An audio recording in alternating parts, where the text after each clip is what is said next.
Okay, so a very good evening to all of you, and thank you again for joining on the second day of the roundtable. I'm Shweta Kulkarni, and I would like to take the pleasure to welcome all of you. Um, and again, thank all of you for showing the continued interest and joining the discussion on the second day. Let me begin by sharing a quick recap from the discussions we had yesterday. So we had close to 120 participants on the webinar from a wide range of backgrounds, including students, researchers, academicians, and civil society activists. Our speakers from yesterday, Dr. Amita Bavaskar from Ashoka University, Dr. Ronita Bardhan from Cambridge University, and Dr. Anna Agarwal from the Center for Policy Research, New Delhi, presented their research on better understanding the social and behavioral patterns relating to cooling demand in the residential setup. The presentations were indeed insightful and prompted rich discussions. I'm sure the presentations and discussions today will be equally rich and diverse.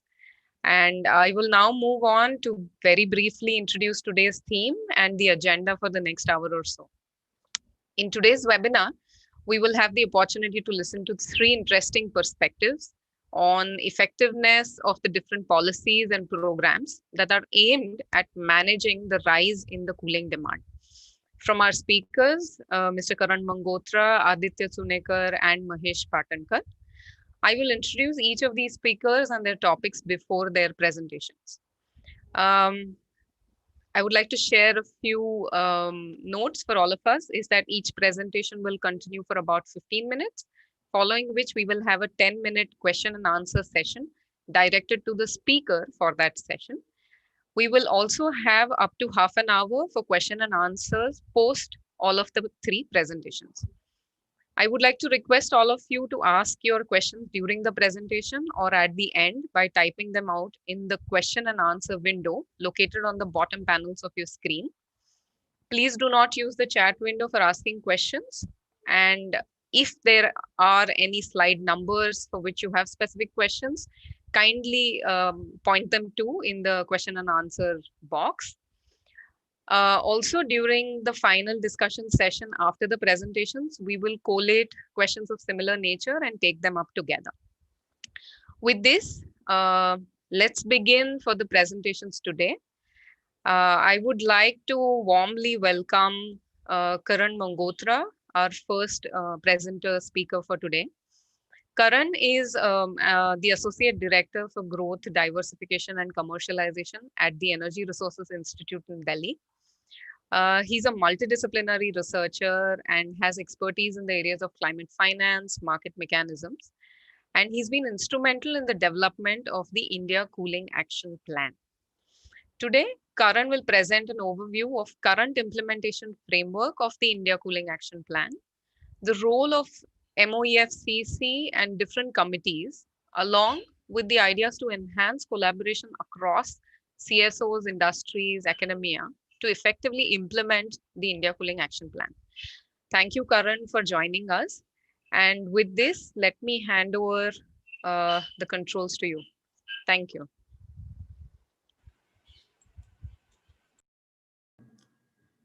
Thank you, Shweta, for that introduction. And let me begin by thanking the organizers, Prayas, CPR, and the Oxford Center. And I also see some of the old senior stalwarts who I have worked with, Dr. Raval, Dr. Bhaskar Natarajan in the audience. So, I can't tell you how delighted I am to give this presentation. My presentation today focuses on what Shweta just told about. It's a perspective on, now that the cooling action plan is in place, where do we go from here? We all understand that it was a holistic document. It came in together, but how does it go in from here?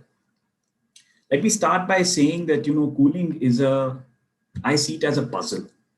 It's a 500-piece puzzle, and if you miss even one piece, you don't complete the puzzle.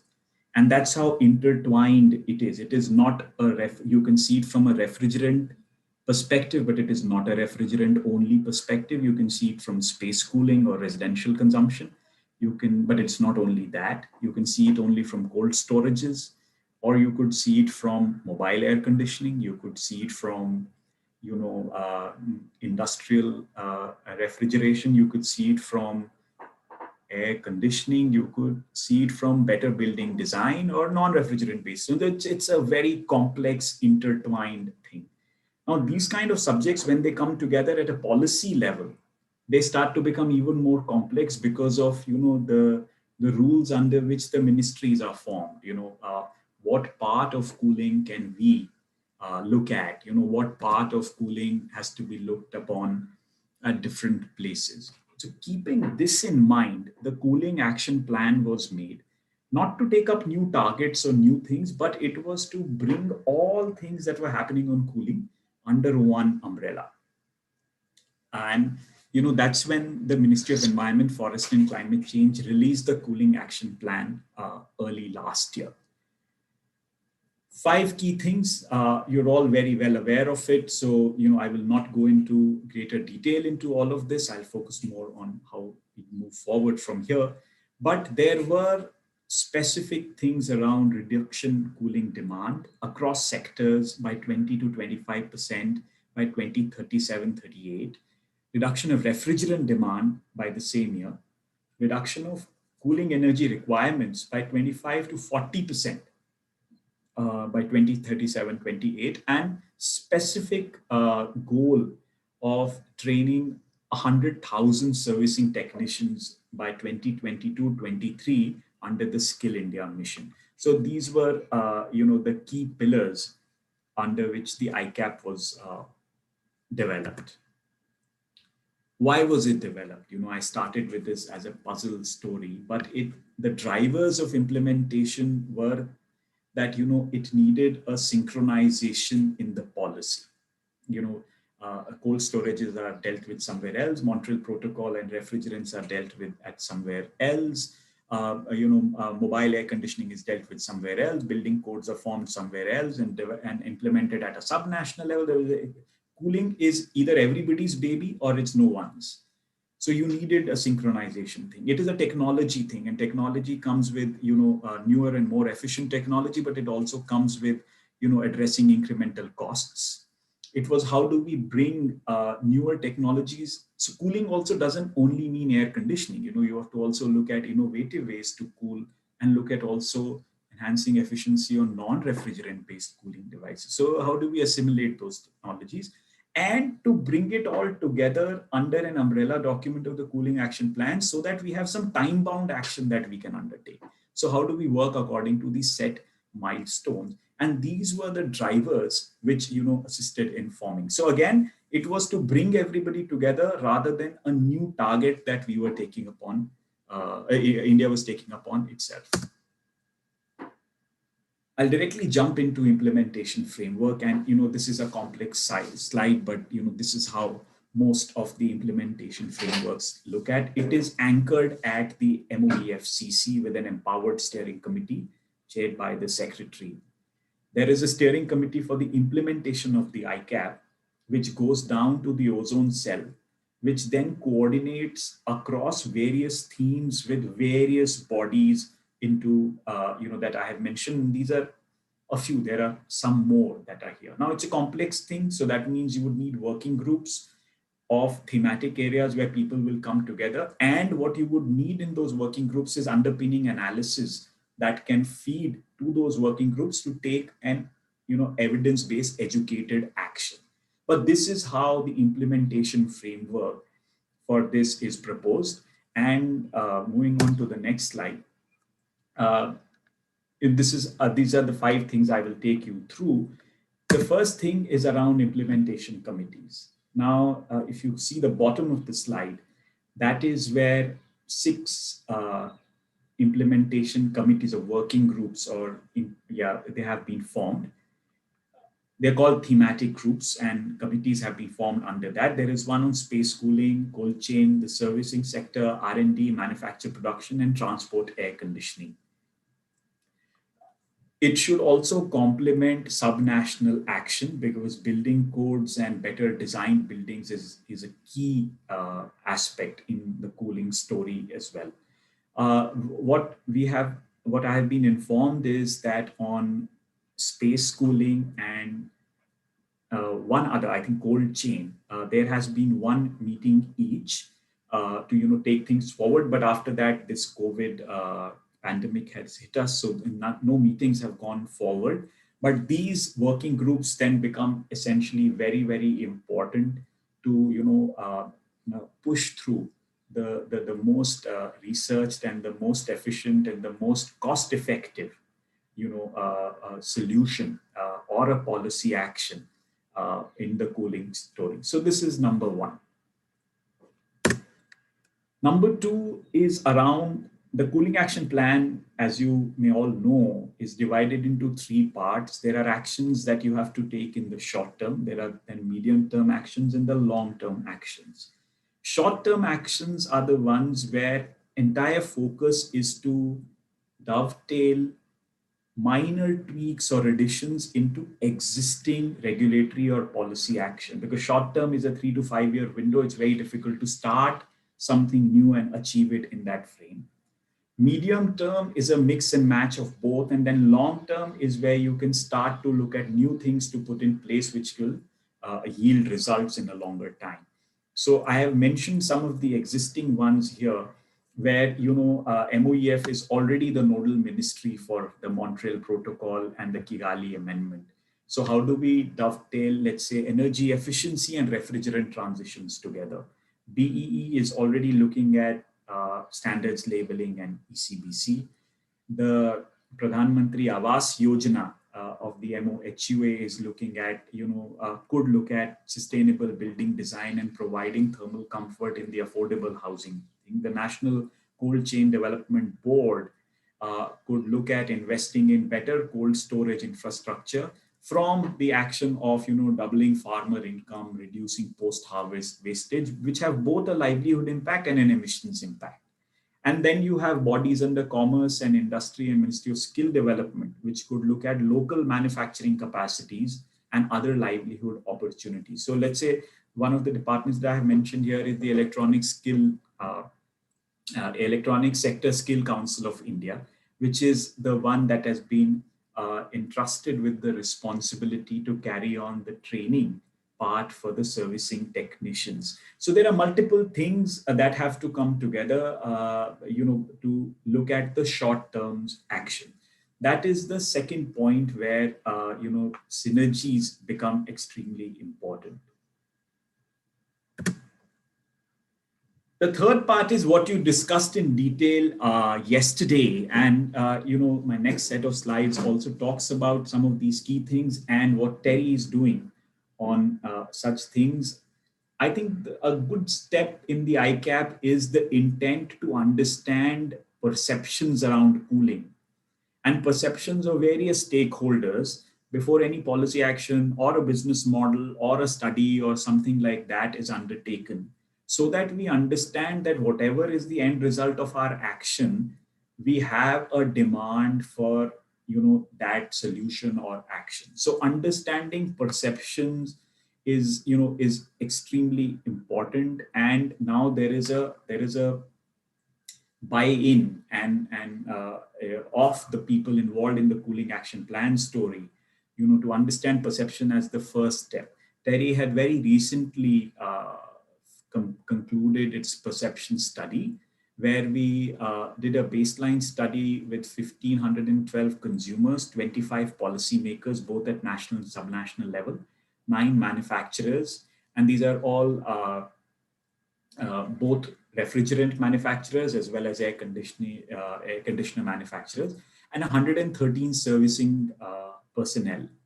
So, the whole flow moves from understanding the behavior. So it gives you an understanding of the challenge and opportunities. And that is how you could respond with the policy, industry, and a better effective consumer ecosystem, and can design the levers, to achieve sustainable cooling.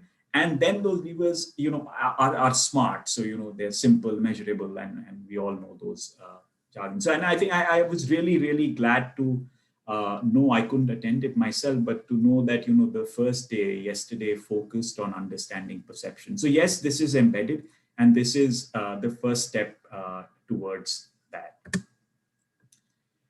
One of the things that the pandemic has thrown at us is that livelihoods and social resilience become extremely important. And cooling has also come up as one of those tools to enhance the social resilience and livelihood opportunities. And this is completely from a perspective of cold storages, which can be used for both health and food. And those kind of things start to then provide opportunities to farmers, helping them move towards better incomes. It provides a local livelihood opportunities, especially for people who have gone back.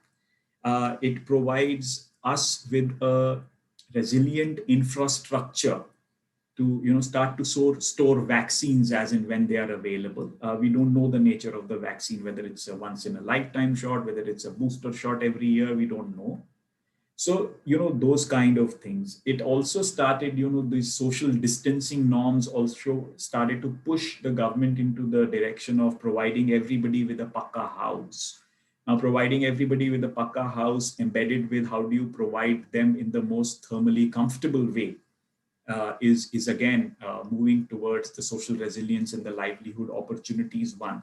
So even at a time when other things around economic recovery and resilient and sustainable livelihood opportunities is at the core forefront, and yes, providing healthcare is at the topmost. Cooling still has a role to play in all of this. So yes, it is unlike some of the things which have gone on to a back burner. Cooling still stays ahead. So ICAP implementation will not get delayed because of these kind of things. Capacity building of the servicing workforce is extremely important, because as we move towards new age refrigerants and more and more split air conditioners, and there are many more experts both on the panel and in the audience who understand how moving from a unitary AC to a split AC brings about all of these things where leakages have to be checked. I think capacity building of servicing workforce is extremely important, both from educating them through formal courses, or it's mostly an informal sector here in India. And as and when we move towards more dangerous and hazardous, more flammable and toxic refrigerants, I think trained servicing technicians there will be a demand for those kind of people. And how do we start to train them? How do we make a skill development program around them? Just about creating an awareness then becomes important. Terry puts out a newsletter in 5 languages for servicing technicians in the refrigeration and the air conditioning sector. It's called the News Track. And we have now released 9 issues, and this is something that we have been doing for the Ministry of Environment, Forests, and Climate Change, along with an app. And as we move forward, then how do we use some of these IT systems, with short videos of specific models of air conditioners that can be used on the field to see, whether or consult with experts and things like that. So servicing workforce then becomes important. It's also one other thing to understand is that air conditioning servicing is, especially in room ACs, is a seasonal job. So how do we ensure that there is enough livelihood opportunities and trained skill workforce available to manage these kind of situations? And I think starts with the first step has to be awareness. And then we go into curriculum designing and bringing the ITIs onto the board. Karan, sorry to interrupt. We have 2 more minutes. Yes, 2 more minutes. Industry plays a very leading role, and it is the one that leads to drives technology innovation, and then using scale also brings down the costs. What we lack currently here in India is that awareness around technology is now not limited anymore. I would not say it is at the peak, but it is pretty well understood. What we don't understand is how do some of these technologies perform in Indian conditions. So I think there has to be a need. There is a very pressing need for piloting technology demonstration. Terry runs a very small platform for innovative cooling strategies where we try and source ideas and have a evaluation mechanism of specific things that can be piloted in to understand how they have to be customized or adapted to Indian conditions. I think final point, I think the stakeholders involved, none of them can do it alone. Neither the government can do it alone, nor the industry, nor the academia, nor the civil society, nor just the consumers. So I think building effective partnerships is key. The beauty of the ICAP coming together was that it was a very keen interaction between the policymakers at various levels, the industry and the academia and the civil society that came in to make this cohesive document. So the buy-in of the document was there right from day one. And moving forward, everybody is open about how the civil society and the academia come together to move towards effective implementation. Because, as I said at the beginning, you need underpinning analysis that has to be provided. Terry has just begun an alliance for sustainable habitat, energy efficiency, and thermal comfort for all, Sheetal, and looks at various aspects. And we are partnering with AEEE and CEW on this. So yes, key indicators for a successful implementation look at reduction in cooling demand through better building design, improving the energy efficiency of cooling equipment, certification things, and how do we provide access to cooling for the vulnerable population, and also looking at reduced food loss. But the point is that working together is key, and none of the stakeholders involved can do it anymore. Thank you very much. Thanks, Karan. That was really interesting. And I personally have been very intrigued and wanting to know what has been happening ahead on the India Cooling Action Plan. Like you said, it has been lauded a lot across the globe for being one of its kind documents, which is very holistic, and also like you've rightly put it, that it's a big puzzle and that there are too many pieces and everything needs to be going on together. So a few questions that we have for you would be, one is, if you could talk a little bit on, since the launch of the India Cooling Action Plan, are there any on ground changes that you've seen, experienced? If there's something that you could comment on that. So as I said, since the launch of the Cooling Action Plan, it's just been a year. And so we are still in the short term period, and we are looking at only synergizing action of ongoing activities. And ongoing activities around ECBC, the residential building codes that have come in, the basic thing around standards and labeling, and those ratcheting up has happened. How much of it is attributable to only the ICAP is arguable. And there is no direct way to attribute it only because the ICAP has come, this has happened. But I think, just like a child, it's very difficult to understand the personalities and the talent in their first year of birth. We need to give it some time and be a little patient with it. And I think it's within 3 to 5 years, it's when you start to see it mature. Yeah, I agree. Just another question to what you brought up right now, and also in the discussions that we had yesterday, we did talk more about the residential setups overall and how, let's say, thermal comfort plays a key role. Who do you think should be at the key position to ensure that ECBC codes for residential setups are mandated?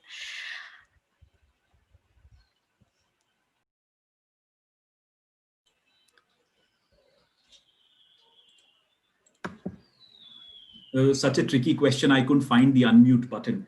But the thing is that this is something that we have all been grappling, and there are much senior experts in the audience who have been grappling with the thing. But your question uses a word mandated. I think that's very difficult to do unless we start to have mandate is a stick. Unless we start to make it as an economically more preferred option by the builders.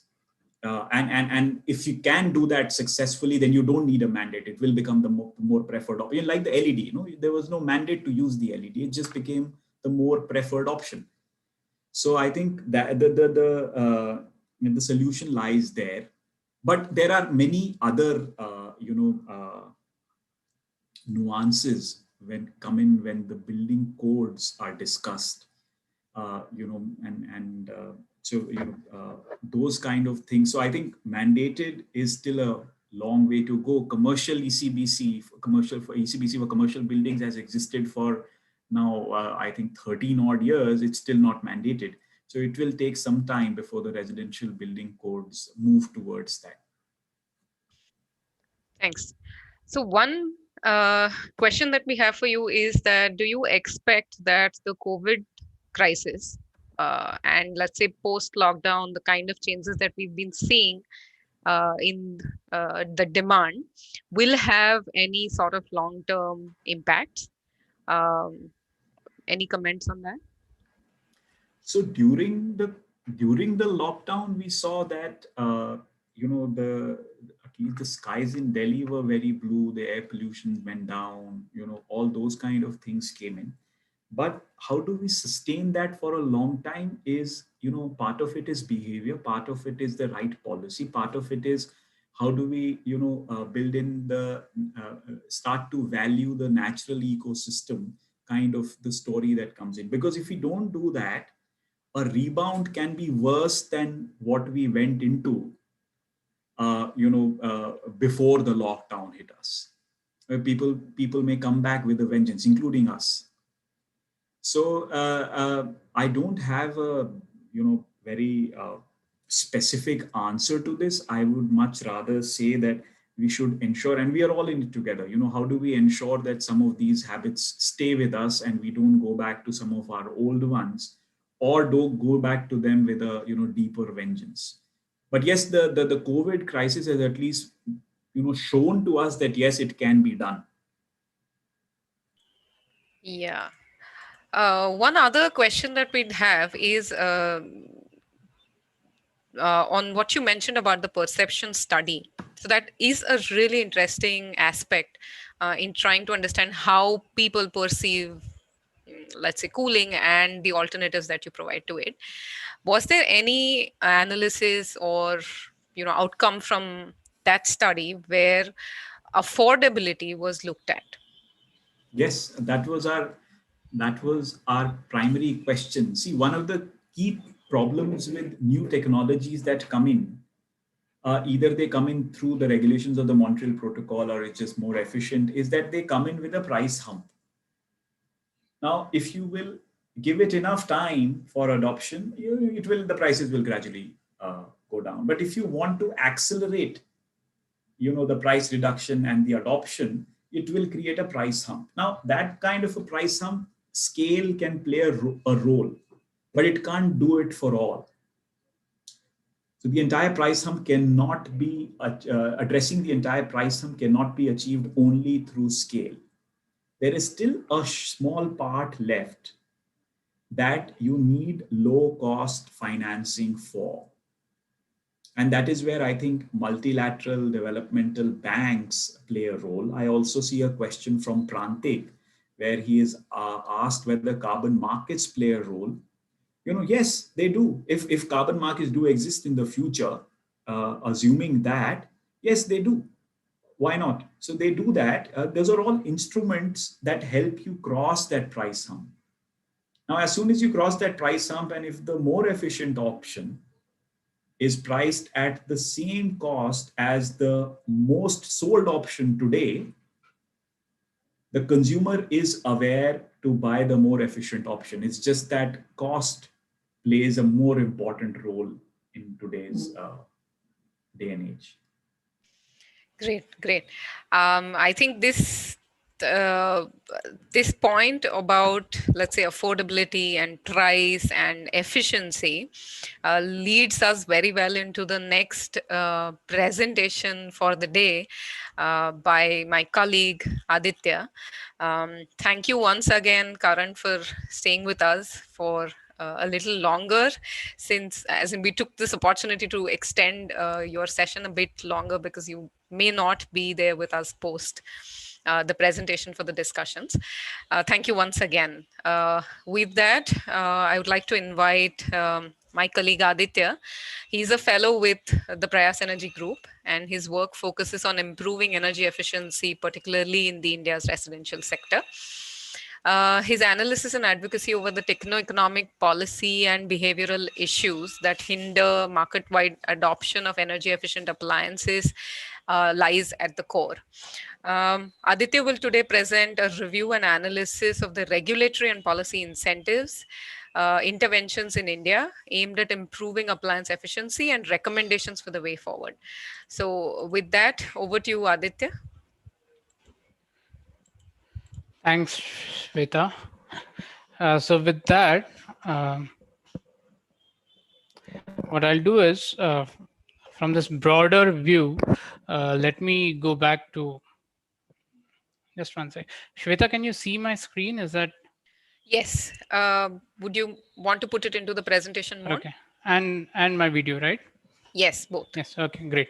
So from that broad presentation, thanks, Karan, for that. What I'll do is I'll move on to a very specific one piece of that puzzle, and that's the whole appliance efficiency. And what I'm going to talk about is something on what I call a stronger push and a better pull, and I'll come to it in a little bit. A number of recent studies they have estimated the future cooling demand, and there may be a bit of variations in projections due to the lack of data or due to variation in the assumptions. But the broad story is that our stock of ceiling fans, air conditioners, and air coolers, both in commercial and residential, they're going to go up many times.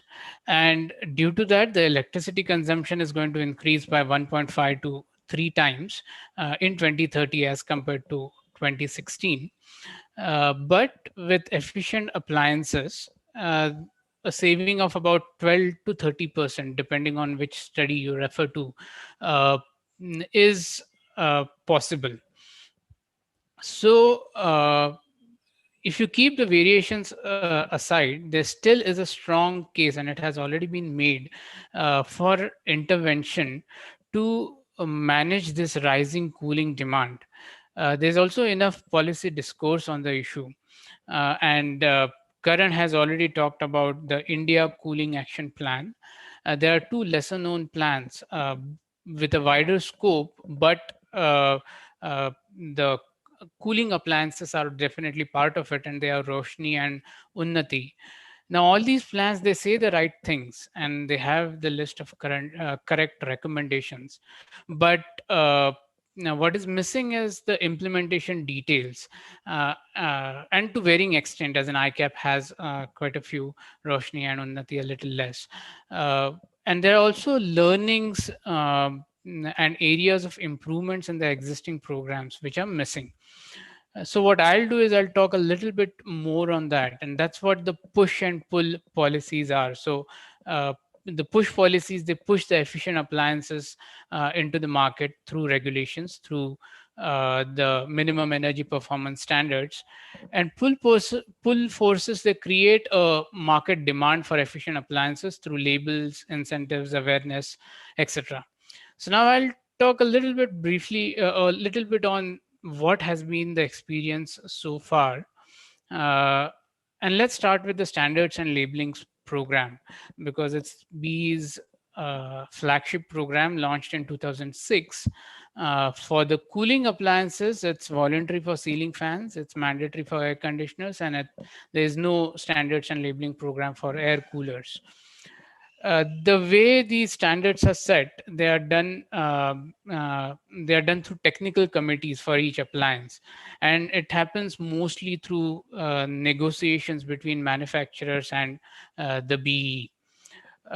Consumer organizations are also a part of some of the committees, but not all. And Prayas is part of two or three committees.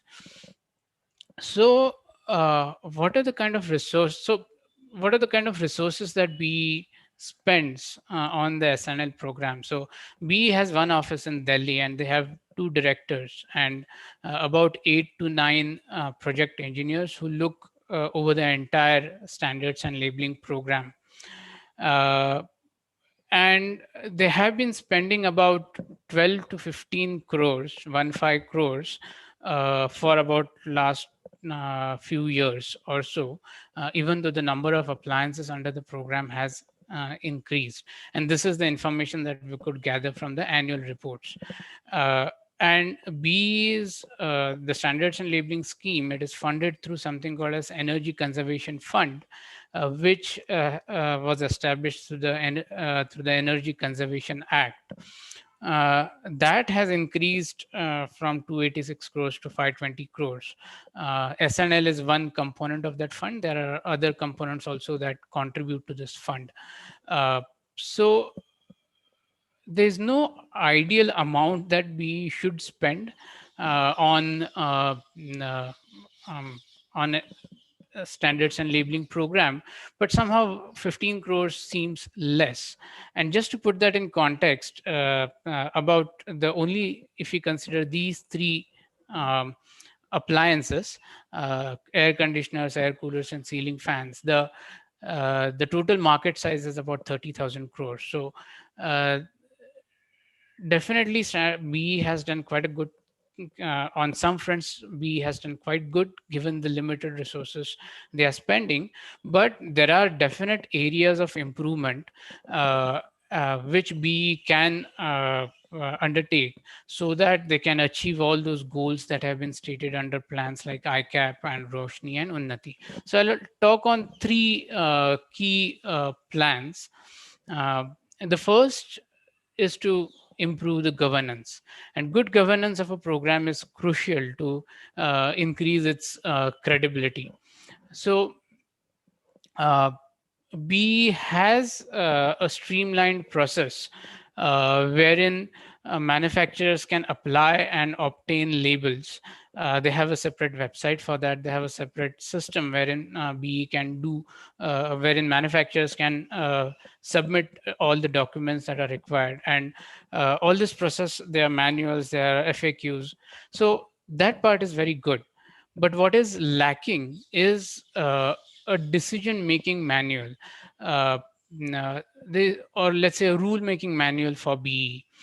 And this rule making manual will be very important on identifying the criteria on which BE makes decision, and that, or the various processes of standards and labeling are conducted.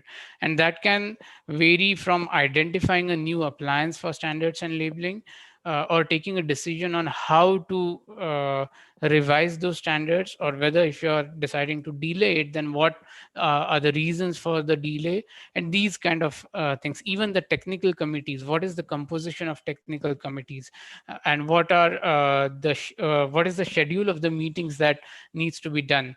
So these kind of things, it's good if there's a rule making manual. And the interesting thing is that the gazette notifications, wherein the standards for mandatory appliances are given, they do refer to such a manual, but which does not exist. So it will be good to have this kind of decision making manual. And what happens is, if you look at, in a way, uh, let's say a lack of accountability, what one of the impacts of it is the revision of the standards. So if you look at split AC has been revised quite periodically. If you look at this chart on top right, but they were delayed twice. Now, for Windows AC, they were delayed multiple times. So the revision of the standards, it was delayed multiple times. But the worst case is ceiling fans, where the standards have remained in voluntary mode for about 10 years or so. They were revised last year, and they were supposed to be mandatory from this year onward, but because of uh, the hardships due to COVID-19, it was postponed by another 1.5 year. Now, my point is that these delays, they are themselves not, I mean, they might be due to very genuine conditions, but they should not be on ad hoc basis, because that kind of erodes the credibility of the program. There has to be some kind of a set process in the rulemaking manual, which kind of guides this kind of this kind of process of revising standards. And one important point on the last slide was increasing the role of CSOs. And in this entire process, CSOs can play an important role. They can be part, more CSOs can be part of the technical committees, and they can strengthen BE's position when they propose revising standards. Plus, they can also act as organizations that can hold BE accountable for the decisions that they have made. Uh, and the India Cooling Coalition, which Karan mentioned, that can be a good uh, place to have this kind of increased role. So that's on increasing governance. There's some point also on improving monitoring, verification, and evaluation, because that's very critical. Now, standards and labeling program is based on self-declaration, and manufacturers report compliance, and B has a clear processes for check testing and challenge testing. But there's no clear communication on how much of this B has already done. B has published in past a couple of times instances where manufacturers or models did not comply with the standards, but a process where B on an annual basis publishes that these many appliances were tested by us, these many complied, these many did not comply. That kind of a clear and transparent communication would be very useful in increasing the credibility of this verification process. The institutional capacity, I won't go much into it, because the state designated agencies were responsible initially according to the Energy Conservation Act. But later on, there was some talk about independent agency for monitoring and evaluation, IAME, but there's no clarity on whether such an agency has been appointed and how they are going to go ahead. So that bit of clarity would be very useful. The So third part, Aditya, to intervene, 2 more minutes. yes, maybe what I can do is I can take a couple of minutes more, and then I can take some questions. Sure. Yeah. So on the communication part, B has done quite a good. Uh, uh, they have a lot of media campaigns to improve the communication, and particularly in urban areas. But in semi-urban and rural areas, uh, and what our surveys, we did surveys of about 3,000 households in Uttar Pradesh and Maharashtra. We did find that the awareness in semi-urban and rural areas is less, and that awareness kind of goes down when you go from high income to low income. And awareness is also, there are multiple levels of awareness. So one is whether you know about standards and labeling program or not, whether you know about star ratings or not. The second is about whether you know whether star rating program exists for a particular appliance. For example, ceiling fans. You may know that it is for refrigerant and air conditioners, but not necessarily for ceiling fans. And the third point is, even when you know all these things, how does that convert into decision making? So a better communication plan would kind of involve all these 3 points. Plus, what we've also found in another survey that we did in 5 cities is that the context changes as the cities change. So rather than having one national level program, you may complement, or BE can complement it with some local level awareness programs also. So I'll skip this third part and then I'll move on to the bulk procurement programs. So we all know the Ujala story, and how with bulk procurement and efficient distribution, EESL, Energy Efficiency Services Limited, was able to almost transform the lighting market, and a significant share of lighting stock in India today is LED bulbs. So there was also the same model was extended to ACs and ceiling fans, but there was a mixed response. So according to ESL dashboard, about 23 lakhs of fans were sold cumulatively, whereas about 3 to 4 crore fans are sold annually. And AC also, there's no data, but from what I know, there has been a tepid response to it.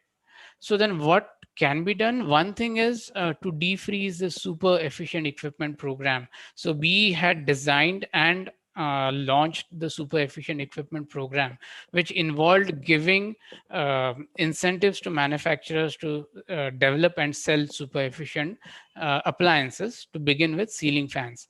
But that kind of went into back burner when this no subsidy approach of bulk procurement uh, showed very good results. But as we have seen that it might be that such kind of approach may not work that effectively for ceiling fans and air conditioners. Might be worthwhile to bring back the super efficient equipment program. So BE can think about it in collaboration with Energy Efficiency Services Limited. One other part Aditya, is sorry, one right. more minute. No. Yes, yes. So on public procurement is one other part, and again we do have rules n- for public procurement. There's a Ministry of Finance did announce that for any kind of public procurement, you need to have some minimum thresholds.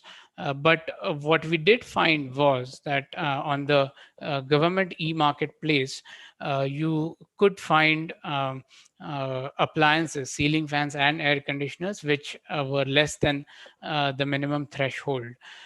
And that was kind of not only they are available, but we also saw data on that they have been executed. So public agencies have bought appliances within that threshold, so below the threshold. So there needs to be a good enforcement mechanism. Uh, One last point before I conclude is this whole Make in India and Atmanirbhar Bharat. And I'll just 30 seconds more, Shweta. A number of programs have been launched or number of announcements have been made, and one announcement was of making air conditioning as a champion sector by the Prime Minister, but it's not really clear what it exactly means. There was some news about draft DPIIT proposal to boost AC manufacturing, and a couple of points on that was tweaking public procurement for air conditioners so that it boosts domestic manufacturing, and also to reduce frequency of BE revisions. Now we don't know what exactly it means, but we should make sure that in a bid to move to domestic manufacturing, it should not come at the cost of efficiency. And the second part is ceiling fans and air coolers. They are not on radar right now, but an integrated program which integrates SEEP with the other programs that are focused on increasing domestic production of electronic components. In an integrated fashion, they can work to make India a global manufacturing hub, not only for air conditioners, where China may have a lead right now, but for energy efficient fans and air coolers, where we do have some kind of edge. So with that, I will leave you with this summary sheet, and over to you, Shweta. Sorry for shooting a little bit.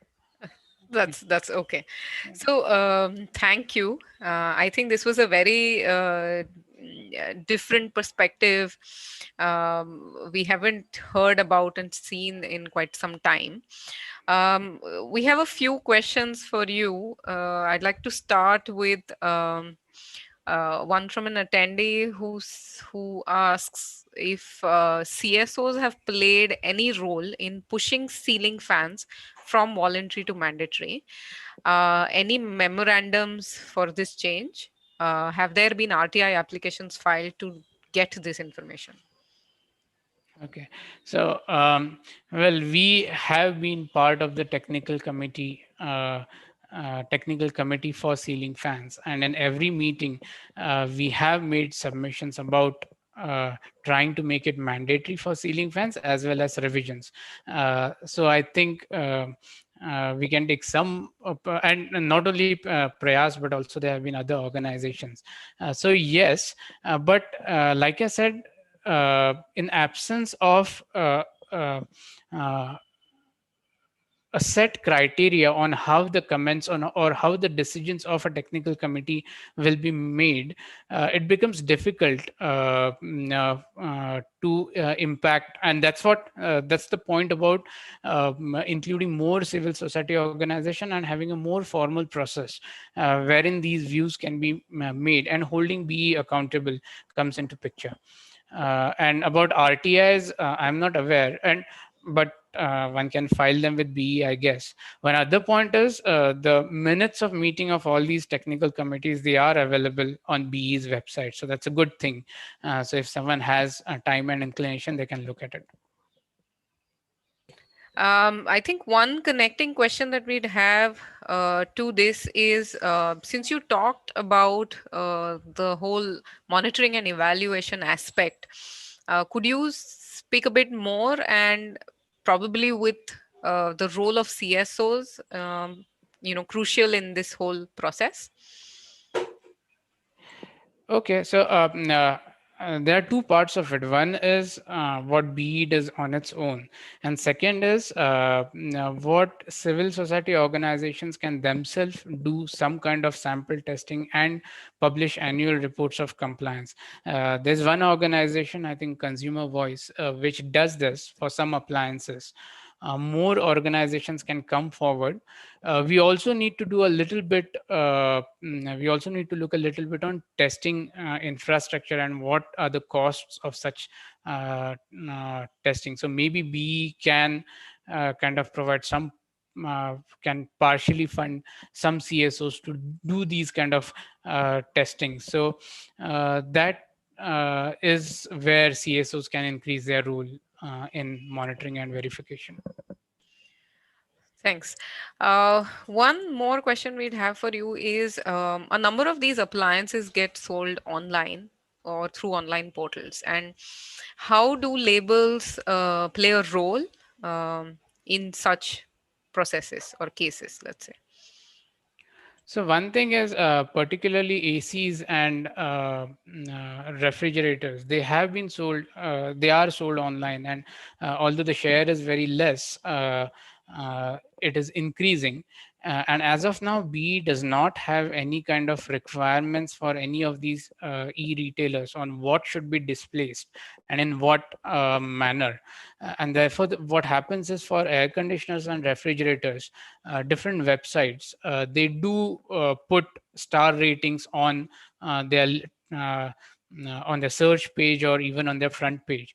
But for appliances like TVs and ceiling fans, where there's less awareness about star ratings, it doesn't. In some cases, it doesn't even figure out. But that is something that what we can do is to issue some kind of guidelines for e-retailers on how the star ratings and the information related to star rating can be displayed. So, yeah. Yeah, I think before we can move to Mahesh, there's one interesting question is, if air coolers are left out of the standards and labeling process, how do you achieve, or say that the action plan, that's the India Cooling Action Plan, is a comprehensive one? Well, I think ICAP does talk about air coolers, and in fact, B, if I'm not wrong, is also thinking about a program for air coolers. Now, air coolers industry itself, or air cooler as an appliance, does have its own challenges. It's a highly unorganized market, and there's no standardization, and or let's say not that there's no standardization, there's limited standardization, and therefore it becomes difficult to come up with some kind of standards for air coolers. But having said that, I think the B is thinking about it, and some more efforts need to be done, because the survey that I mentioned, we did find that at least in Uttar Pradesh, about 40% of people did have air coolers in semi-urban and rural areas. That's a significant percentage. And I completely agree that without plans for air coolers, we won't have a comprehensive cooling, at least from residential space cooling aspect. Okay. Uh, Thank you, Aditya. With that, I would like to now move on to the third presentation for the day, and like to invite upon Mahesh to make his presentation. So Mahesh Patankar is a senior advisor at the Regulatory Assistance Project and a senior advisor for disruptive technologies and 2030 Water Resources Group. He also advises the Regulatory Assistance Project on strategic engagements with stakeholders in Indian states, including governments, utilities, regulators, think tanks, and civil society organizations. Mahesh will bring to us an essential perspective on grid balancing opportunities for India based um, utilities, from demand response programs in residential sectors that have been run across the world, and also insights from the commercial sector. Mahesh, thank you for joining us, and over to you now.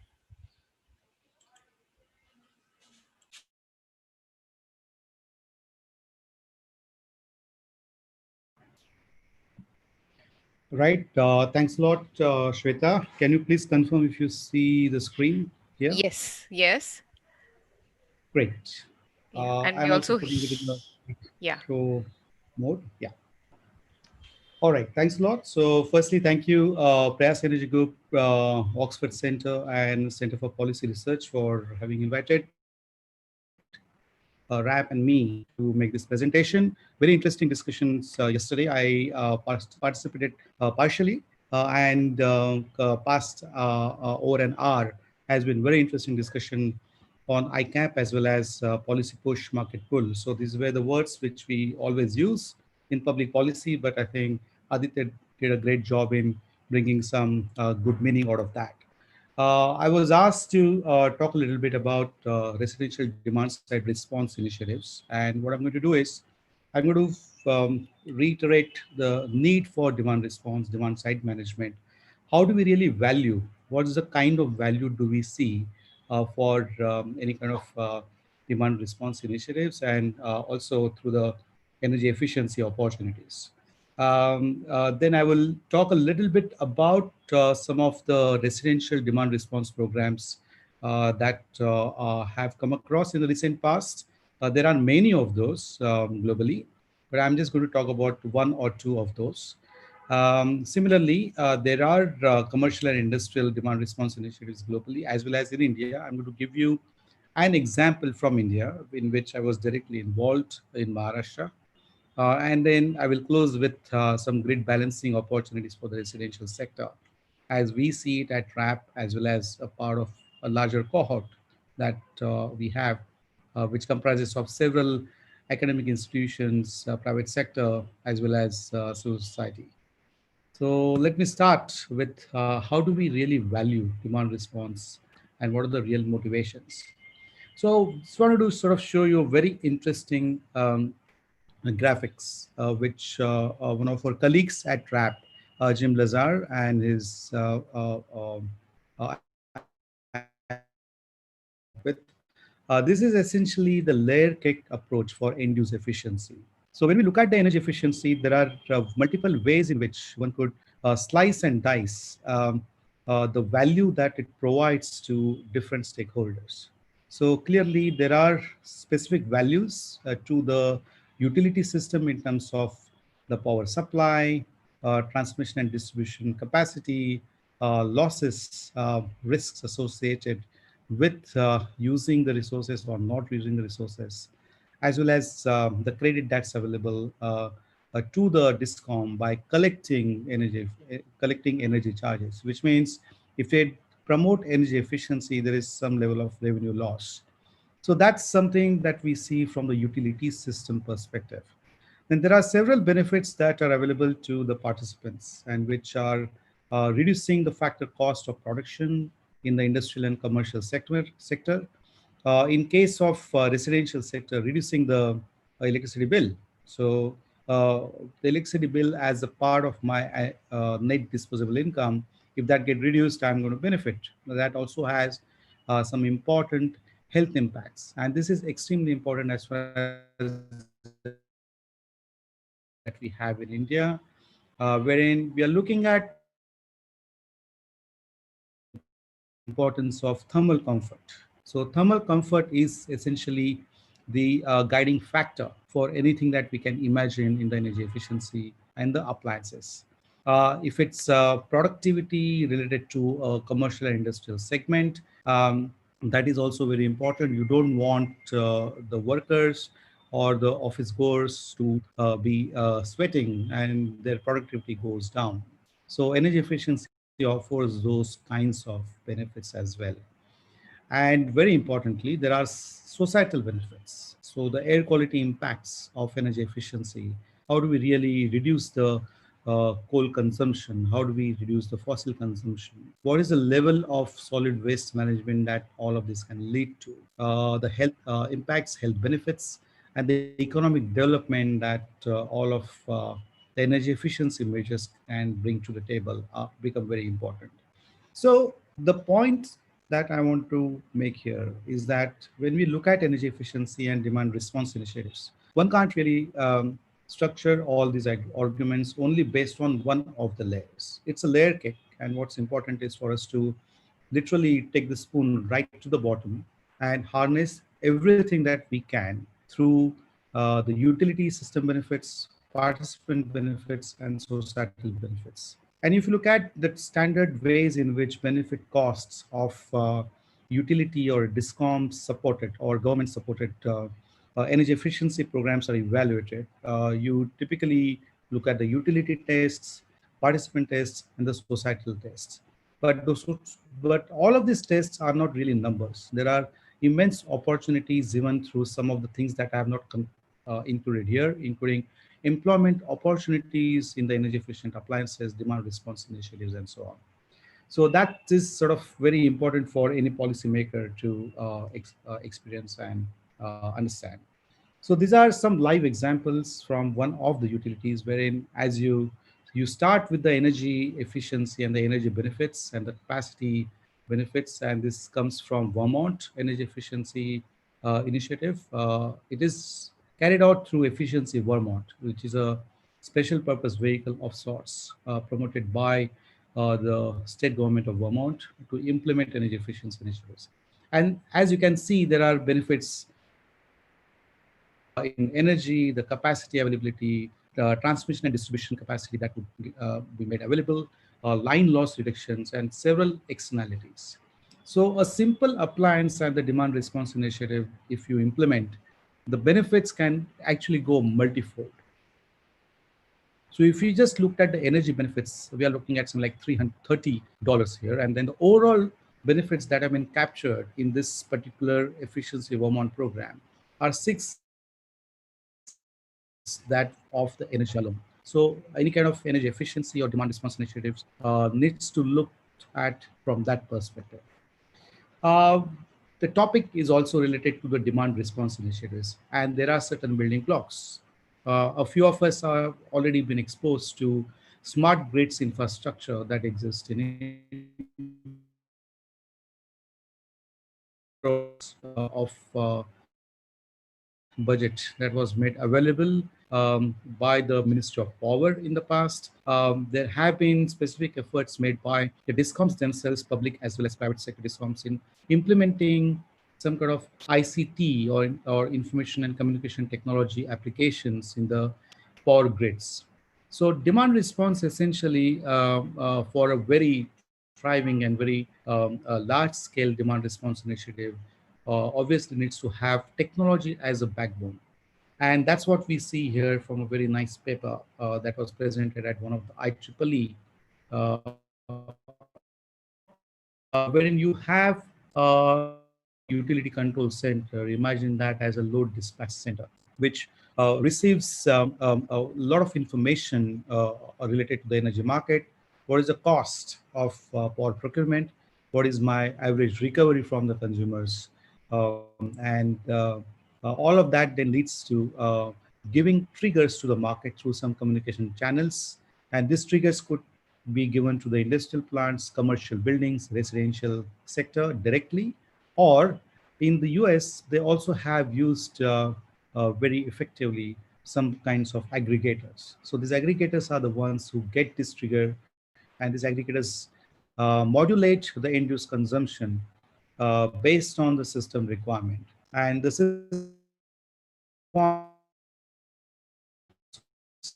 and I highlighted just three here.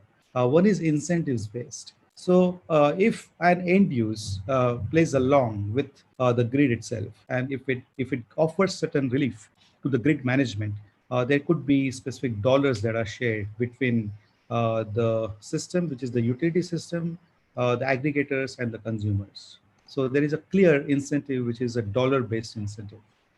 There are certain sort of permanent load shift opportunities that one can see, which are related to the rate-based demand response. And imagine in the Indian context, a state regulator comes up with TOU, TOD tariffs, which are passed as a part of the tariff regulations and the tariff setting process. That then sort of stays for a year, or it's expected to be revised every year in a 3 to 5 years of sort of process, which they call as multi-year tariff setting process.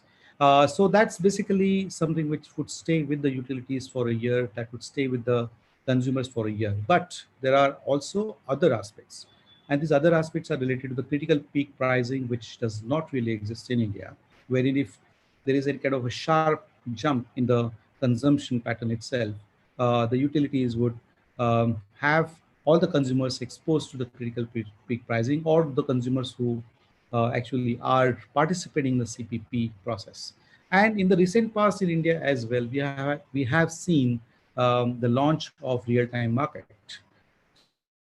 So real-time market basically again to a kind of a tool to capture the value of demand response. So basically modulating the end use energy consumption itself. And then there are locational marginal pricing based demand reduction bids that exist. And one example that I remember is from NYSERDA in the state of New York, wherein the state government entity captures and bids out locational marginal pricing based bids to acquire demand side management as a resource. So these are very interesting sort of opportunities for the system operators to understand, to harness in order to make the grid a lot more resilient. Moving forward, there are certain examples which I wanted to offer here. So this is a very interesting example from UK, from Europe, wherein the MATE project is actually looking at a demand response initiative, which comprises of multiple things, including in-house heating and large appliances, also which get important sort of triggers from uh, the market. And let's look at what kinds of loads can be modulated. So you have heating and large appliances. You have electric vehicle, which is again an interesting load building opportunity that the discoms are seeing.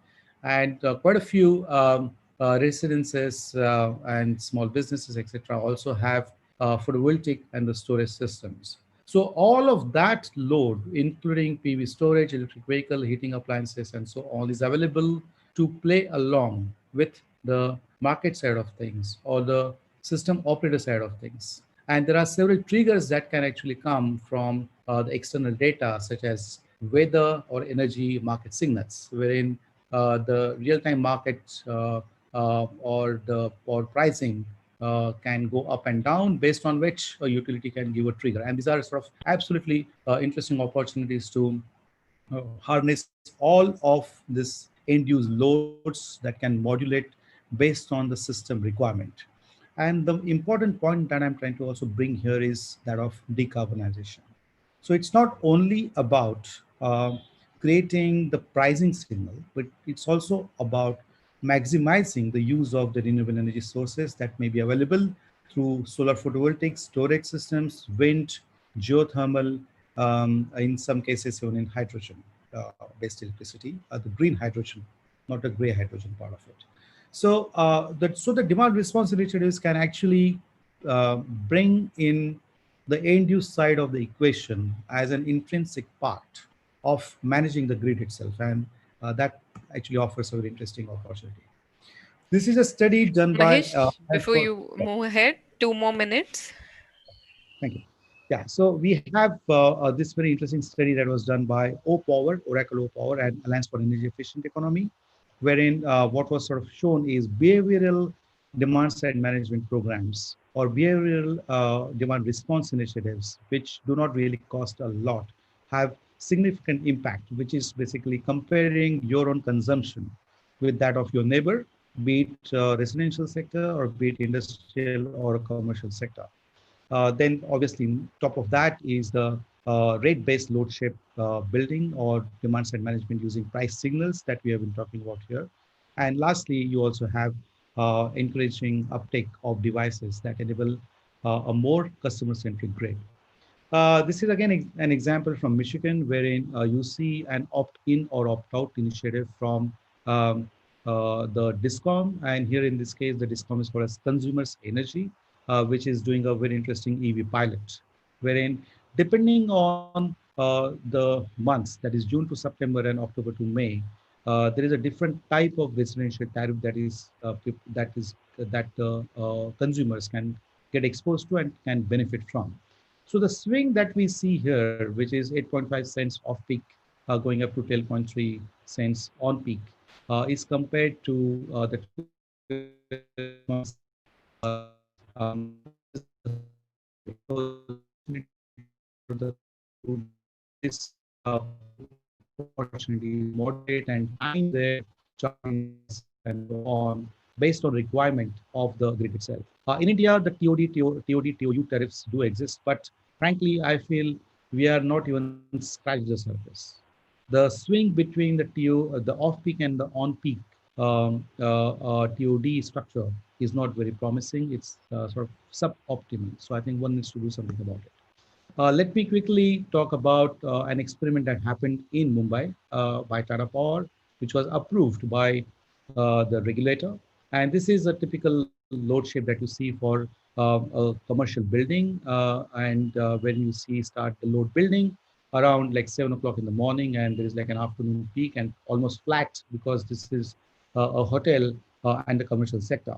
So based on the requirements of the grid, Tata Power actually gave triggers based on the economic incentives that they saw. And the economic incentive here was the arbitrage between on-peak power demand and their average cost of power supply, cost to serve. So that was shared equally between the DISCOM, the aggregator, and the consumer side of things. I'll just make my last slide here and then stop. To me, demand response and energy efficient appliances and demand side management needs to now go beyond mere appliances. We need to start looking at the opportunities to embed renewable energy, be it at the utility scale, be it at the cooperative scale, which is between the substation and the entire load that we see, or behind the meter generation opportunities through store and also the storage solutions. So any of these loads that we see, industrial, public, commercial, and residential, would have immense opportunity to provide the grid management and the grid balancing support to the DISCOMs and the load dispatchers. If you can integrate renewable energy, energy efficiency, demand response, and battery energy storage, as well as thermal energy storage. So this is something which we are trying to establish as a regulators and utilities coalition for balanced, resilient, efficient, and clean grid. I can always talk about this later offline with some of you who may be interested, but that's the way forward, as I said. I think it's important for us to embed efficiency, demand response as a part of the grid management and not really look at it as a separate activity wherein we can look at only energy efficient appliances. But I think how do those really play with the grid is also equally important. Thank you so much. I'm around here to answer any questions. Back to you, Shweta. Yeah, thank you, Mahesh. That was really interesting. We do have a few questions for you. I'd like to begin with um, since you ended with the regulator and the utility coalition, can you talk briefly about in what way do the current regulatory mechanisms facilitate demand response in India? Right. So in 2010, Maharashtra Electricity Regulatory Commission was the first regulator to notify demand side management regulations. And around the same time, right after that, actually, forum of regulators came up with model regulations for demand side management. And I think almost like 75 to 80% of the states in the country and the state regulators have notified demand side management regulations. Now, how many have them been able to make full use of those? Hardly any. So we have seen certain DISCOM supported demand side management initiatives in Maharashtra, Karnataka, little bit in Gujarat, little bit in Haryana and Delhi. So there are only few states where we have seen DISCOM moderated regulator approved demand side management initiatives. So, but frankly, that kind of a regulation does exist. And then we also have rooftop PV regulations. We also have net metering regulations, and those actually have been sort of challenged the way in which net regulation, net metering has been promoted or not promoted by several regulators and the discounts. So we do have different pieces of this regulatory environment and the enabling regulations that one would need to see a balanced grid. What is also important is to come to the next level, which is to sort of have a unified balancing of the grid initiative. And there are several other regulations that exist, including the deviation settlement mechanism of the Central Electricity Regulatory Commission, which allows for some kind of a penalization for underdrawal or overdrawal based on whatever commitment the DISCOMs give to the load dispatchers. Yeah, thank Shweta? you. So, one other question is what do you see as the key barriers to implementation of demand response initiatives in Indian residential sector? Given that we Yeah. do have, let's say, at least a few conducive regulatory mechanisms. I think that's a very good question. I personally feel that we, for any strong demand response initiative, one should have the appliances that can be modulated remotely. So when we look at the appliance standards, why can we not really have demand response ready appliances in the country? So for example, if you have water heating, you have air conditioners, refrigerators, and those kinds of loads, why can we not have those appliances that are sold in the country already come with some kind of a switch which would allow any kind of modulation of those appliances based on the system requirement. And one can always have that as like opt out initiative with the discoms. So that I feel is one of the missing links. There are no pilots that are available. I'm aware of a few pilots which have been promoted in Tamil Nadu by Auroville Consulting and a few other pilots in Delhi and Mumbai and so on. But I have not really seen any pilot which is at scale, which would allow the system operators as well as the consumers to see the benefits of the demand response initiatives. So metering as a backbone of launching any kind of demand response initiative is something which I feel is missing. And the missing is also the pilots and information in the public domain about those pilots. Since we are on this on the point of these pilots, there's a question where we want to understand is what are the specific interventions in the Mumbai Tata Power DSM program that led to reduction in the peak demand? If you could speak a Right. little bit So more. interesting question. So that was actually that was launched as a pilot. It lasted for a few months. It also continued probably for the second and the third year. But the loads that actually modulated and allowed some sort of switching on and switching off was an interesting combination of industries, small and medium scale enterprises, hotels, one of the stock exchanges, and one other example is that of public sewage water pumping. So sewage pumping station of Bombay Municipal Corporation was able to give at least like half an hour to 45 minutes of relief. So they basically were not drawing enough power. So they had three pumps, and all the three pumps were about 150 kilowatts. And when they received the trigger from Tata Power Load Dispatch Center, they switched off two pumps, and only one pump was operating. And they had some kind of capacity, the holding capacity of about like half an hour in their sumps in that pumping station. So they were able to give that relief for half an hour. So that's a very interesting example. That's interesting. Back to you. Yeah. One more question before we all move on into the discussion with Aditya and you together is earlier demand response programs in the residential sector were considered expensive. Has it changed with newer technology adoptions? And what about the demand response participation in terms of markets? Okay, so in the residential, so firstly in India, there not been any residential demand response initiative. I've seen this demand response initiatives in similar climatic conditions in Singapore, little bit in Thailand, Malaysia, and a new large program that they're trying to launch in Vietnam. The cost of acquiring these resources was definitely higher because the cost of a meter that could sort of be used to modulate the temperature, either switch it on or even switch off, was very high.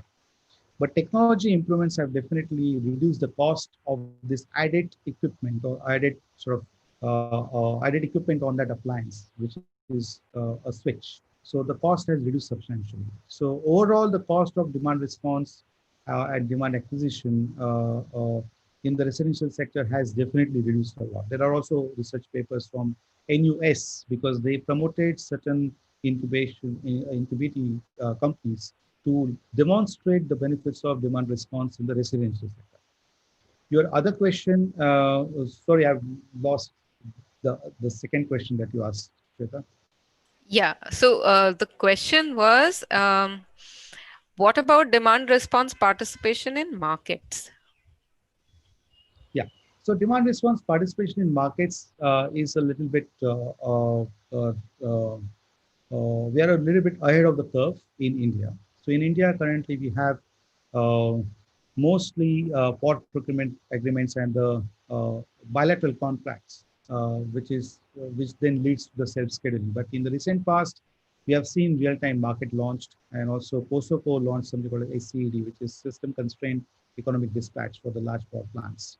CRC, as I understand, is closely looking at market-based economic dispatch, and then will come the ancillary services. So the kinds of aggregation that we're talking about through the demand response initiatives, including storage, falls in the category of ancillary services, in my opinion. So that's something which I would say is a few, maybe at least a couple of years out. It's not right there. But these programs do exist through aggregators in several other economies. In EU, there is a specific directive to launch this aggregator-based demand response initiatives involving residential consumption. And in fact, what's interesting is in EU, the value of residential demand response is construed as a lot higher compared to the value of demand response initiatives in commercial and industrial space. Thank you. Thanks, Mahesh. With that, let's just move on into the discussion session. We have a few more questions specifically for Mahesh as well as Aditya. Aditya, if you could join in, uh, great. Thank you. So I will start with a question directed to Mahesh, and then I would also like Aditya to reflect on the same. Um, what level of intrusion do you see happening in, let's say, the residential space um, with demand response setting in? This applies also to when we talk about efficient appliances, we start moving towards smart efficient appliances. And any comments from both of you on that? So, So my thoughts on these are as follows. Demand side management, energy efficiency, and demand side response initiatives are not at the cost of the comfort that that particular appliance is offering to the consumer. So it's not at the cost of switching off the light that I have in this room, and that's not what we call as demand response or energy efficiency. What we are doing indeed is basically some kind of an opt-out initiative. So in North America and EU as well, also in Japan, there are opt-out initiatives, which means that de facto you would be a part of an initiative wherein the utility is allowed to modulate the temperature of your air conditioning here, or they are allowed to switch off certain appliances selectively. If you don't want to be a part of that initiative, you can opt out of that program. Now, there is obviously some level of economic value that the DISCOM is offering if you decide to be in the program itself. So obviously there is a monetization that people can get. And then, frankly, some of these demand response initiatives, in my opinion, also lead to become sort of heuristics. Those become laws for the way in which I'm using my appliance. So if I know that if my air conditioning temperature at 24 degrees is comfortable enough, I'm not going to put it at 19 degrees because I know that it's also going to save me my electricity bill, bring some savings in my electricity bill. So it becomes sort of a culture of energy efficiency. That is how I see it. Okay, so yeah. just to add a couple of points to it. One is, in fact, all the design of the programs. At the end of the day, consumer has an override option. So even if they have participated in the program, and if they don't like the settings of the air conditioner, the air conditioning or whatever temperature that has been set, and they can always override it. But one other aspect of it is even when a utility in India may decide, we may be a little bit far away from it, but even if when we decide to design such a program, one important thing is how do you communicate with the participants or the future participants, and particularly in the residential sector. In this one survey that we did on 5 cities, we did ask consumers whether they would be interested in participating in such a program where they would be given incentives, but their temperature settings would be controlled remotely. And what we did find out was there were some conceptions, as in some people said whether their appliances will get or whether the air conditioner will get damaged due to such kind of a remote control, or some. And interestingly, it was different in different cities. For example, in one particular city, significantly more share of people had concerns about their own privacy, and so those kind of issues needs to be dealt with whenever this kind of program is designed and rolled out. So that's just one addition to what Mahesh already talked about. Yeah. So, on that, Aditya, I'd like to go back to you on the super efficient appliances program that you were talking about. And as a part of the program, um, what would you, as in looking at the whole spectrum of, let's say, supply quality, super efficient appliances, and then a demand response that would benefit both, let's say, the utility as well as the consumer. So, if you could comment on that. Okay, as in, so my point on super efficient equipment program was that the program was almost, in fact, it was launched by the Bureau of Energy Efficiency, but it kind of went on a backseat because of this no subsidy bulk procurement program. It showed significant results in case of LED bulbs. Now, when you look at ceiling fans, that's also kind of one appliance that people will buy when the newly electrified households will buy. And therefore, I agree this whole point about supply quality is also an important aspect, and whether these kind of energy efficient fans, whether they are uh, uh, mm, uh, kind of dependent, or their performance is dependent on the kind of supply quality that we get. However, my point was that these kind of giving incentives to manufacturers, it's not something new, or it's not something that government is not doing right now. These production linked incentives, government are giving incentives to the tune of rupees 40,000 crore or so over next 5 years to mobile manufacturers, just to increase the domestic content of it. So my only limited point was, uh, do consider incentives as not the only option, but one of the options that you have in order to achieve the market transformation. Now that there are limitations of this bulk procurement, it's not that bulk procurement does not work, but there are limitations and they need to be complemented by an incentive program. And then additionally, this incentive program can be coupled with the all these new programs that are coming up, the Make in India and the Atmanirbhar program, wherein you can look at industry where there's not only domestic content, but there's also energy efficient appliances that are being manufactured in India.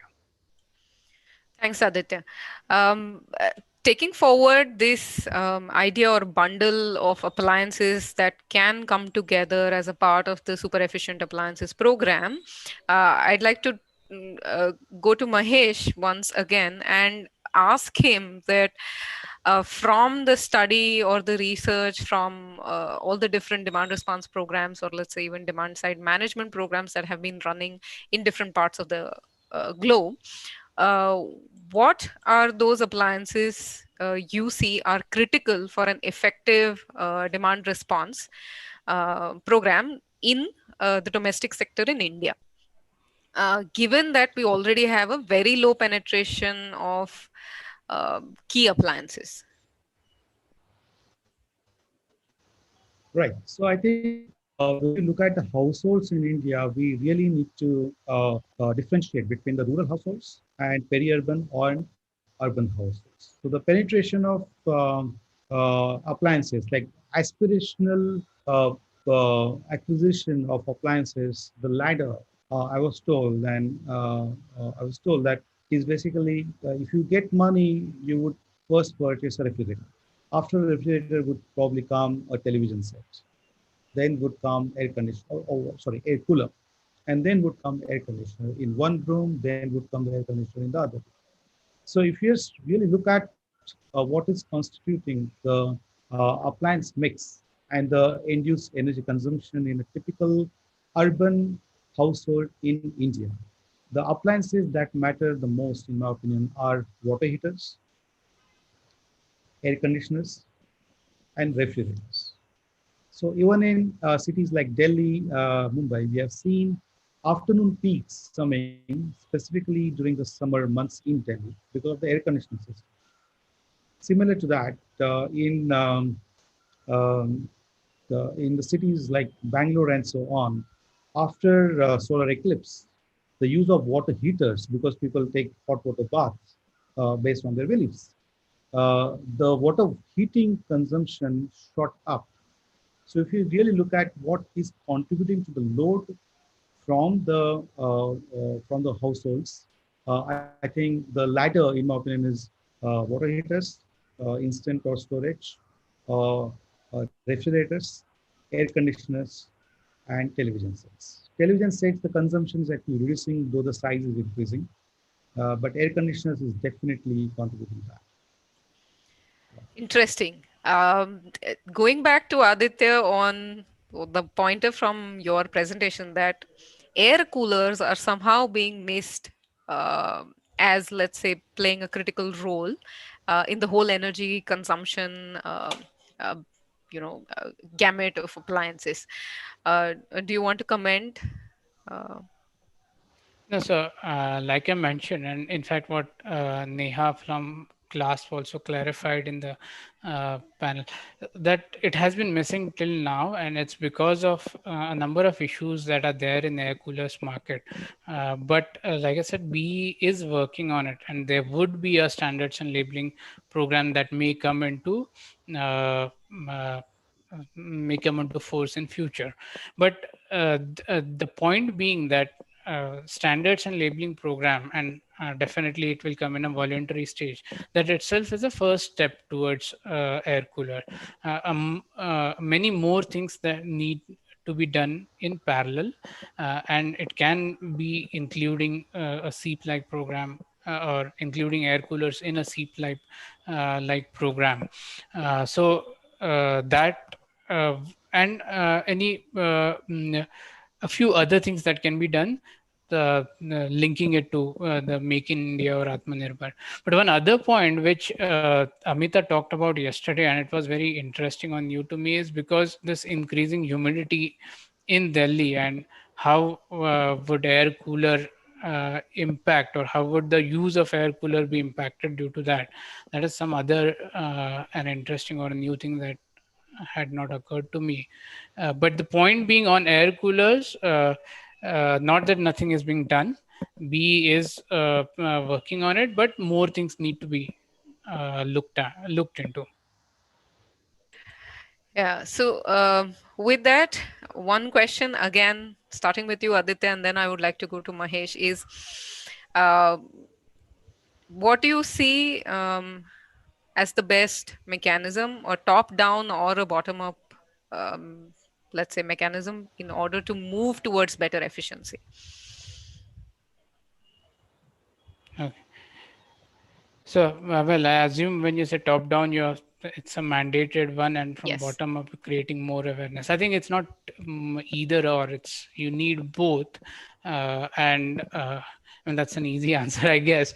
But just to detail it out a little bit more, as in uh, what. Uh, for example, and by giving one example, in case of refrigerators, moving away from the space cooling appliances, BE has done a very good job of ratcheting up standards according to its schedule. And we do have one of the most stringent standards for refrigerators in India. But that itself is not enough, because if we see at the market data, what we do observe is that when you ratchet up standards, the sales or B releases production data. So production kind of shifts to lower ratings. So yes, the top-down approach, if setting standards is the top-down approach, that needs to be uh, combined with multiple programs, be it utility level programs, be it awareness level programs, or be it some kind of programs like SEEP. So they need to go hand in hand. Just ratcheting a standard or tightening a standard will not work on its own. Yeah. Yes. Same question to you, Mahesh. Yeah, I think I agree with Aditya that it's not either or opportunity. We need to look at top down as well as bottom up, both opportunities. And I just want to sort of talk a little bit about space cooling or even refrigerators and everything that we're talking about here. I think it's important for us to go to the core of the thermal comfort. So the building codes in the residential sector also become very important. So you can't really have a built environment which is so inefficient that you would end up having more and more appliances. So even if you have, for example, like a 7 star or a 10 star, if ever India goes to sort of that level of star rating as an appliance in your house. But if you could have used only one air conditioner in place of which you are using three air conditioners because of the way the construction practices happen in the residential housing sector are absolutely inadequate. I think we are not giving justice to the overall energy efficiency and energy conservation opportunity. So in the first place, reducing the load itself is important. And if we sort of achieve that, then going to the best possible appliance standard is important. That's the first thing. Second thing is the reason for Energy Efficiency Services Limited to perhaps go for a non-incentive based demand side management program in the lighting sector was because of the attribute of that kind of end use. It was simple for people to go and buy a 150 rupees LED compared to someone having to go and buy a 15,000 rupees refrigerator. So I really feel it's important. And again, one of the other reasons probably was it's extremely difficult to run most of these programs through the discoms, because discoms really would look at it as a means to reduce their revenue base, which would probably come from the high-end domestic consumers and the commercial industrial consumers. So for them, there is always a resistance to change, and one has to go to the regulator to get it approved and so on. So that process is so long that that kind of a policy paralysis, if that ever exists, I mean, if we assume that it exists, is going to really delay the opportunity to implement large scale programs or mass market programs. And probably that was one of the reasons that ESL decided to do it based on the bulk procurement. But if it comes to appliances like refrigerators, air conditioners, water heaters, I would really like us to sort of go back to the super efficient equipment program that Aditya was talking about. And that exists in case of electric vehicles, wherein the demand incentive is actually given upstream to the manufacturers of electric vehicles. Currently, Tata Motors, Mahindra, and Hyundai, and a few more to come. So we have a precedence of efficient end use being promoted through the upstream incentives in India. I think for appliances, we need to go back. We need to go back on the ground, on the drawing board, and really design a good, vibrant program for appliances that we are referring to here. Yeah, that was really insightful, Mahesh. We're almost coming to the closure of today's session, but I would like to end this with one question for both of you, since this is the most talked about topic currently, which is smart metering. So, do you, Mahesh, see smart metering as one of, let's say, a very critical element in moving towards having better utility driven DSM programs? And on the same lines, a similar question to Aditya is that until now, we've kind of tried to understand how efficiency in appliances has gone to the last level in households through surveys or maybe pilot metering programs. Do you consider smart metering as a key element to understanding improvement or let's say uptake of appliance efficiency? So let's begin with Mahesh and then over to you, Aditya. Sure.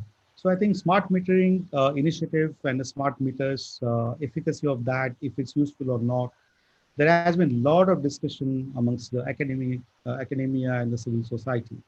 My personal understanding of smart meters is that you're using the smart meters for primarily improving the revenue collection efficiency and to meter things right. Now, the smart meter is actually getting placed between the utility and your household. It's not coming closer to your appliances. And correct me if I'm wrong, I may have missed that part. I would like to see smart meters to be installed on appliances, wherein an incremental cost of a switch and a meter, which can be remotely modulated by a utility or any different aggregator. And that incremental cost, I'm talking about air conditioners and the refrigerators. Okay. I think that's really a good value that you can bring and good opportunity that you can bring for implementing demand response initiatives. So smart meters, if used for revenue collection efficiency, is a different sort of discussion. And if you want to really use smart meters on appliances so that you can call those resources whenever you require, whenever the grid requires for the balancing purposes, that's a different thing. I would like to see the latter part. I'm not really focusing a lot on the former part. Back to you, Shweta. Yeah, thank you.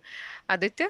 Yeah, so just to on the first part, I do agree. So the focus of smart metering program in India has been on improving revenues, and that's what the way it has been projected. And there's little or there's less attention given to what kind of data the smart meter will give and how it will be useful for both consumers, utilities, and other stakeholders. So that's there. One part is on appliances, yes, it would be good to have smart meters on appliances, but there are also a number of advanced algorithms that are coming up, which can use some kind of signatures from sample appliances, and then they can be used to kind of extrapolate or rather disintegrate the disaggregate the mainline signal into how different appliances or what kind of consumption different appliances are going through. So that kind of so that point is there, but the broader point, yes, smart meter data will definitely help in designing energy efficiency or demand response programs. It all depends on what kind of capability and what kind of quality of data that is being gathered, because smart meter data, I mean, it can be huge data, and if you don't have that particular capacity and capability, you may not end up using it, and all that smart meters will do is just improve revenues. So that point is there, and maybe after this first phase is gone, we will kind of use smart meter data in a much more, in many more ways than right and than the way it is being projected right now. So yeah. Thank you, Aditya. And with that, I'd like to thank all our panelists. Although Karan is not here, I think his session also was pretty intriguing and informative. And Aditya, Mahesh, thank you for staying with us through the entire session and for the interesting presentations. I'm sure the participants also found all of these three presentations and the discussions following them interesting. I personally did.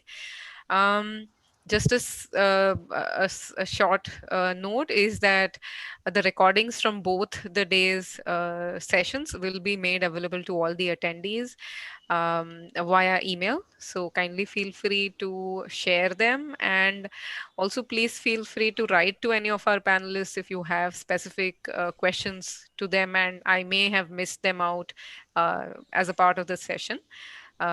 And I'd also like to thank the panelists from our day one, Amita, Ronita, and Anna, once again for their presentations.